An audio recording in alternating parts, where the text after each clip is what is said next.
Yo, what's good, YouTube, man? Welcome back to another Rainbow Six Siege Tips Guys tutorial. Today's Tips Guys tutorial, I'm going to be going over what to do in overtime, how to win games that go into overtime. So, before we get the video started, if you're new to the channel, you want to get better at Rainbow Six Siege, and this is the channel for you.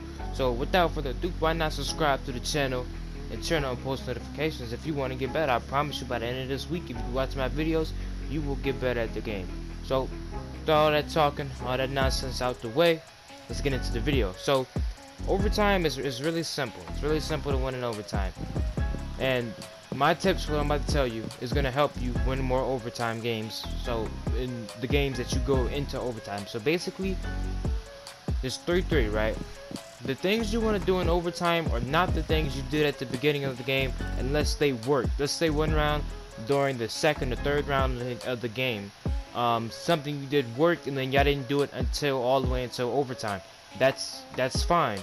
But when I say do stuff differently when it comes to overtime, because in order to win overtime, there has to be somebody that does something really important to where they either get a plan off, or somebody gets random 2 or 3 frags out the way, or you just completely shut down the offense, or vice versa team. You just shut them down, which means you just get the kills and you just in that round. But either that's gonna happen, or you do something tremendous, which means you play defense differently, you play offense differently. I mean attacking, my bad, attacking differently.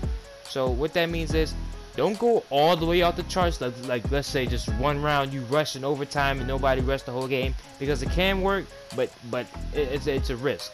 So what you want to do in overtime is don't do the same things you did at the beginning of the game. Let's say hold the same angles, do the same roam where you sat on this part of the map. Don't sit in that part of the map again if you got a kill there, because then they're gonna know, or they're gonna be a little bit aware that last time somebody was here, and you're gonna become predictable. That's what you don't want to be. You don't want to become predictable in overtime. You want to become less predictable.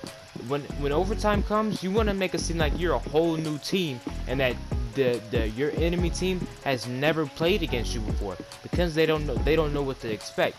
But once after you're through the game, let's say you're not even in overtime, just 2-2 or 3 before overtime, obviously.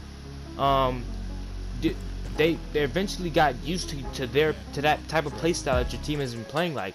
But as soon as it hits overtime, flip that switch, right? You want to make it to seem like I just said, like they're playing a whole different team. You want to do different stuff. You want to hold differently. You want to hold better. You want to attack better. You want to use more resources on attacking. Use more gadgets. Use more of a strategy and a plan. Just do something differently, and you'll most likely win the overtime game. And what really comes down to it is just really clutching up and pulling through and doing better than the enemy team and pulling out their flaws. If you pull out their flaws and you take those down, then you're most likely gonna win. Whatever they lack defending, but y'all just lost because y'all didn't play the best attacking. You gotta do better. You know what I'm saying? You have to play better than the enemy team. If there's something that you see that they're doing wrong, they didn't hold this part of the site correctly, it's an easy push, then do it, and do it quickly. I guarantee you the dub, as long as you play smarter. It's all about playing smarter than the other team. Sometimes you can run a gun, but what I'm really breaking down into is really just thinking smarter and playing like a pro. So I hope you guys enjoyed this video. If you want to see more tips, guys, tutorial, let me know in the comment section below. Hope you guys enjoy it. It's Jobby, and I'm out. I like my bitches red bone, ass fat, jello, light skin, yellow.